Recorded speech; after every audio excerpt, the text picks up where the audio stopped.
Assalamualaikum warahmatullahi wabarakatuh. Salam sejahtera bagi kita semuanya. Bapak dan Ibu, mohon izin perkenalkan, saya Endang Sugiyarti dari SDN 3 Wates, Kecamatan Selaung, Kabupaten Ponorogo, Jawa Timur. Kali ini saya ingin berbagi bagaimana seorang kepala sekolah berperan sebagai penggerak perubahan. Selamat siang dan salam sejahtera bagi kita semuanya, Bapak dan Ibu. Kali ini saya ingin berbagi praktek baik bagaimana peran kepala sekolah sebagai penggerak perubahan. Nah, Bapak dan Ibu tidak asing lagi tentang perubahan-perubahan yang sedang kita rasakan, yang sedang kita alami saat ini, baik digitalisasi ataupun perubahan kurikulum. Sebelumnya kita amati coba Bapak dan Ibu, bagaimana ketika nanti di sekeliling kita selalu menampakkan wajah yang seperti pada gambar A. Nah, tentunya Bapak dan Ibu juga bisa membayangkan bagaimana Bapak Ibu guru yang kita hadapi ketika kita menunjukkan ekspresi marah. Kemudian di gambar 2, Bapak dan Ibu bisa memperhatikan di sini ketika ada seseorang pemimpin yang merasa malas atau enggan mungkin melakukan aktivitas ataupun mengikuti perubahan-perubahan yang ada. Nah, di situ apa yang akan terjadi Bapak dan Ibu? Selanjutnya, apakah kepala sekolah perlu mengikuti perubahan-perubahan yang terjadi saat ini? Sedangkan yang mengajar di kelas adalah guru.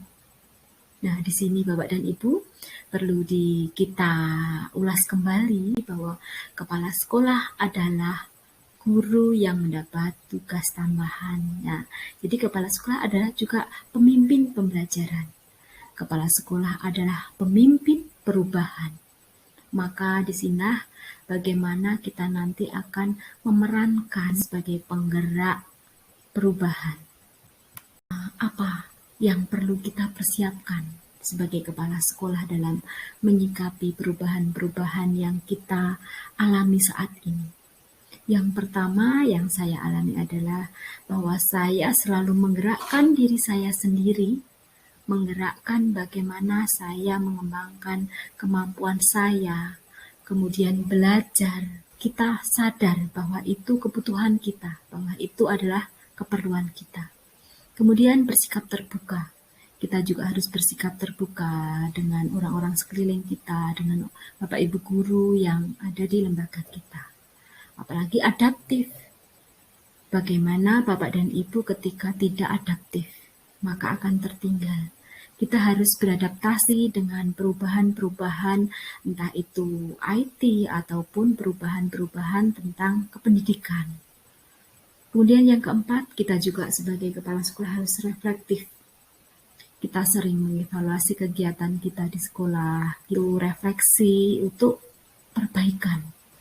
Kemudian peran saya sebagai kepala sekolah dalam agen ataupun dalam penggerak perubahan, yang pertama saya sebagai fasilitator.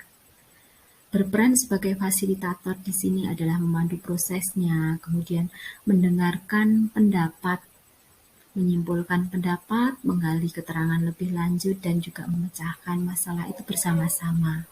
Jadi tidak ada seperti diktator, kemudian hanya satu arah, harus seperti ini. Tidak, tapi kita fasilitasi dari Bapak dan Ibu guru ataupun staf ataupun bagi warga sekolah pada umumnya. Kemudian yang selanjutnya kita sebagai coach Bapak dan Ibu.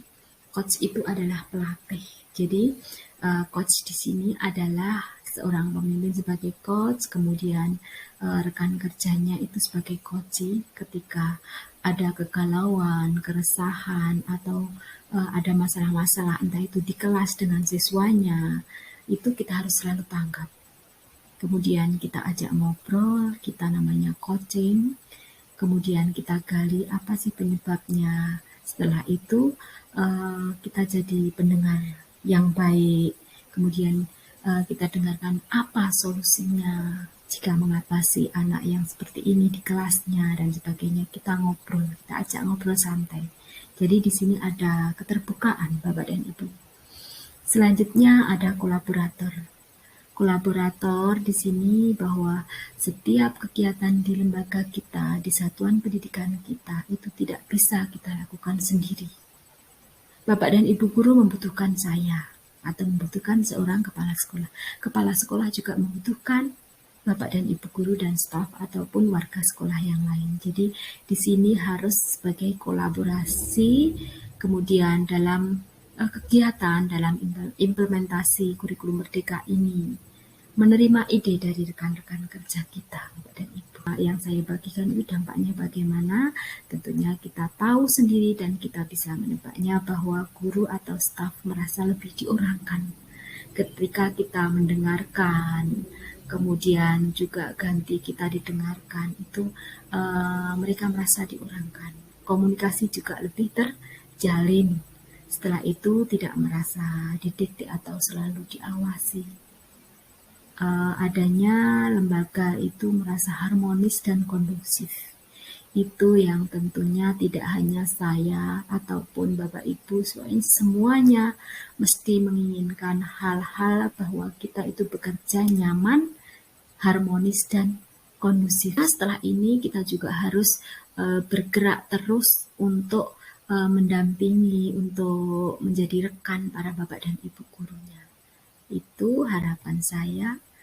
Nah, Bapak dan Ibu, jika ingin apa yang kita sampaikan didengarkan, maka kita juga harus menjadi pendengar yang baik bagi mereka. Terima kasih. Wassalamualaikum warahmatullahi wabarakatuh.